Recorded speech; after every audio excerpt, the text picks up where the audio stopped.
I often say this, it's something I learned through my 26 years of racing formula cars. Just because you can doesn't mean to say you should. And an awful lot of riders will see a half-open door and try and fly through it. They get halfway through the door and they realize on the other side of that door there's something they didn't expect, like another bike that they never saw. So just because you can doesn't mean to say you should. Okay? One, preempt it. The sudden reaction pass is the dangerous one. Nobody in MotoGP does that, or Formula One. I love Formula One. I've raced against some of those guys, but, well, not the current guys, the older guys, the very much older guys. But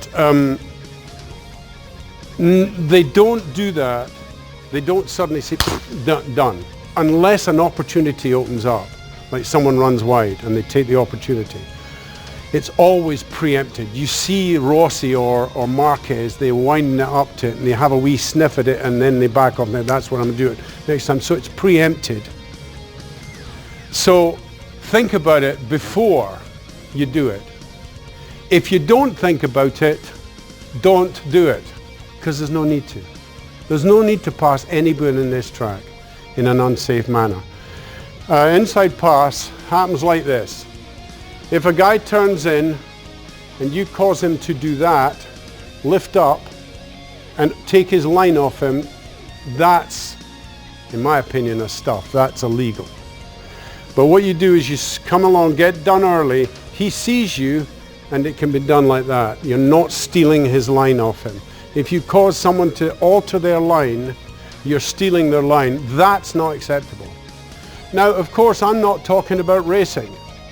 Because guess what, guys? We're not racing today. This is about practicing. This is about learning.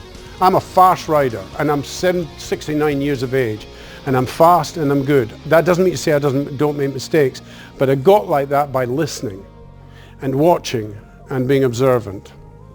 So I was out with a student yesterday, and he was riding really, really well. He was really great. And I've instructed him many, many times, and he's just a good rider.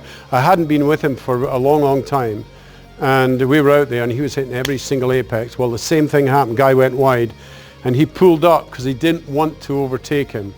And I said to him at the end of it, actually, he could have done that, but he was considerate of the other rider. And I thought that was, and I told him, I said, that was an intelligent move. The guy was all out of shape. He was then turning around to come back, and he backed off and gave the guy room. That's courteous, that's smart, that's what we're wanting to happen here. So I think that you've got to read it right. So I'm not against in level 2A, if there's a good clean inside pass, then I'm happy for you to do that. I'm just not happy for you to go racing. And so control your ego. It was Albert Einstein said, where the ego is dominant, there can be no improvement. And it's really true. My version of that is Mr. Ego's best friend is Mr. Stupid. And because if your ego is dominant, you will think you can do things that you just simply can't do. The redneck version is hold my beer and watch this. And it never ends well, does it? Never ends well. So check your ego. And if you get that feeling in the seat of your pants that goes, oh, gee, this is going to be close, that is your arse telling your head to slow down. Slow down. That's what it's there for. Okay. So if you get that stage where you're frightening yourself, you're overriding. Okay? So I've said enough, haven't I? It's good, is it? There's a $20 bill for you. So I hope that's helpful, guys. We're going to have a good day. I'm looking to have fun today. So let's have fun. Please use me. Use Brian. I might get another instructor to help us, but please use us, because I love teaching and I love seeing improvement